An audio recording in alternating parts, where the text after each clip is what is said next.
Welcome to Elevate Your Mind with Alam. Today we'll be talking about the new moon in Aries, and it happens between late March and late April. I will be guiding you with the top 5 things to do at the time of the new moon in Aries.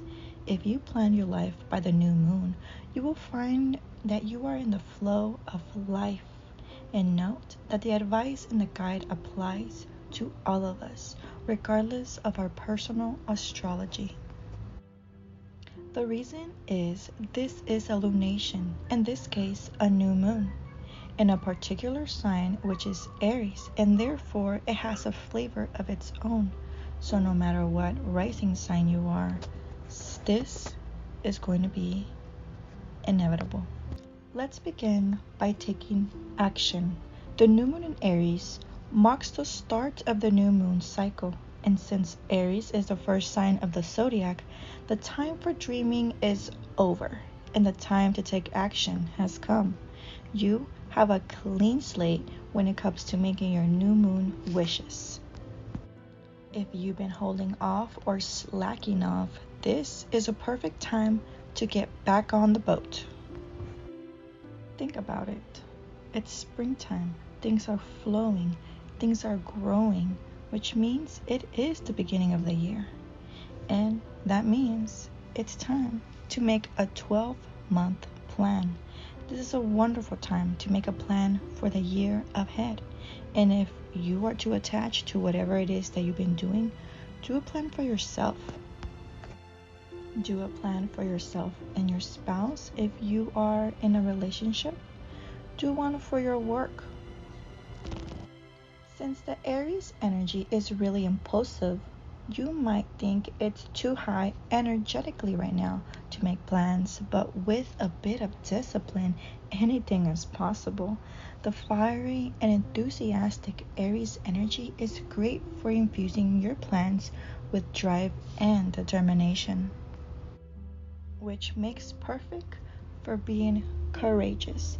If you've been too shy, too timid, and you need some courage to move forward with whatever you're facing, and that includes your wish list, this Aries is connected to brave Mars and the energies around the Aries new moon, which is reflected.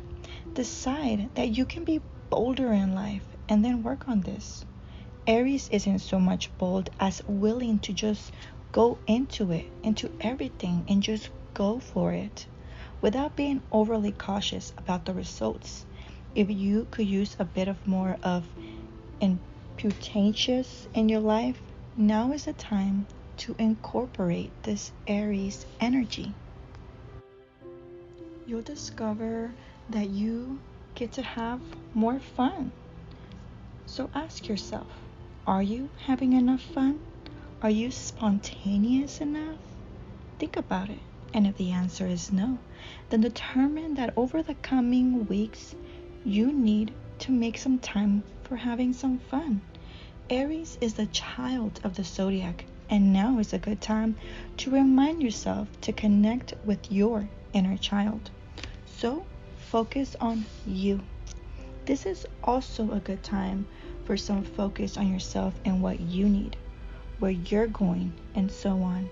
And if you give yourself your wardrobe and your website, if you do a makeover on yourself and on everything that includes you, this is the perfect time to do so. Aries is traditionally the starting sign, not least because it's the child of the zodiac. It's filled with vim and vigor, and it's preparing to burst out of a starting gate. And it's not going to worry about going too fast. It just does. Action. It just does.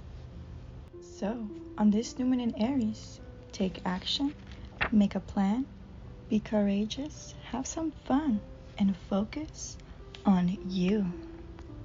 Now, the moon never stays in a sign for longer than 3 to 4 days. But I have come to realize that when I focus my intention on one part of my birth chart, conjunction with the moon, it truly helps me in the everyday life that I'm going through. In this situation, you're going to focus on your seventh house since you are a Libra rising on the night of the new moon in Aries.